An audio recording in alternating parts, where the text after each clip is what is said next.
Hyderabad BHL old MIG colony దగ్గర ఉన్న ప్రసిద్ధి భారీ అభయ ఆంజనేయ స్వామి హనుమంతుడి విగ్రహం గురించి నిన్న మాట్లాడుకున్నాం కదా.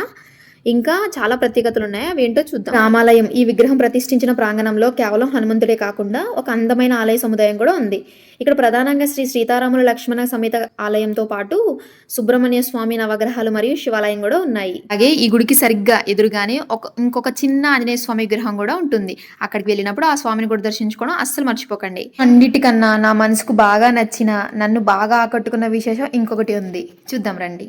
ఆయనకి బంగారం అక్కర్లేదు, ఆడంబరాలు అస్సలు వద్దు. ఒక చెంబుడు నీళ్లు, అవును కేవలం ఒక చెంబుడు నీళ్లతో భక్తిగా అభిషేకం చేస్తే చాలు ఆ బోలా శంకరుడు పరవశించిపోతాడు. నా భక్తుడు వచ్చాడు, నన్ను వెతుక్కుంటూ నా గుడికి వచ్చాడు అని ఆ తండ్రి ఎంతో మురిసిపోతాడో తెలుసా.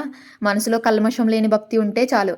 మళ్ళీ గుర్తుపెట్టుకోండి లైన్, మనసులో కల్మషం లేని భక్తి ఉంటే చాలు, ఆయన మన నుంచి ఏది ఆశించడు. అప్పుడప్పుడు అడుగుతుంటారనమాట, ఎందుకు అస్తమానం శివయ్య అంటావు, అస్తమానం టెంపుల్కి వెళ్తూ ఉంటావు అని. ఈనాటి పిల్లలు కూడా ఎలా ఉన్నారంటే, భక్తి అంటే ఏముందిలే, అదో మూఢనమ్మకం, దేవుడికి ఇవన్నీ ఎందుకు అని చాలా ఈజీగా తీసేస్తుంటారు. కానీ భక్తి అంటే కేవలం పూజలు చేయడం కాదు, అహంకారాన్ని వదిలేసి ఆ సృష్టికర్త ముందు తలవంచడం అనమాట. శివలింగము, గణపతి, జంట పాములు, సుబ్రహ్మణ్యేశ్వర స్వామి విగ్రహాలు ఎంతో చక్కగా ప్రతిష్ఠించారు ఇక్కడ సైడ్లోనే, ఆ టెంపుల్ సైడ్లోనే. వీటన్నిటితో పాటు అక్కడ ఒక రాగి చెంబు కూడా పెట్టారనమాట వాళ్ళే. గుడికి వచ్చిన భక్తులు ఎవరైనా సరే ఆ రాగి చెంబుతో నీళ్లు పట్టుకుని స్వయంగా శివయ్యకు అభిషేకం చేయొచ్చు. నిజం చెప్పనా, ఇక్కడ ఆంజనేయ స్వామిని దర్శించుకోవడం ఎంత ఆనందాన్ని ఇస్తుందో అంతకన్నా ఎక్కువ రెట్టింపు సంతోషాన్ని, తృప్తిని ఈ శివయ్యకు నీళ్ళతో అభిషేకం చేయడం వల్ల నాకు వచ్చింది. ఇలాంటి భాగ్యం దొరకడం నిజంగా ఎంతో అదృష్టం. అందుకే నాకు ఈ టెంపుల్ చాలా బాగా ఇష్టంగా అనిపించింది.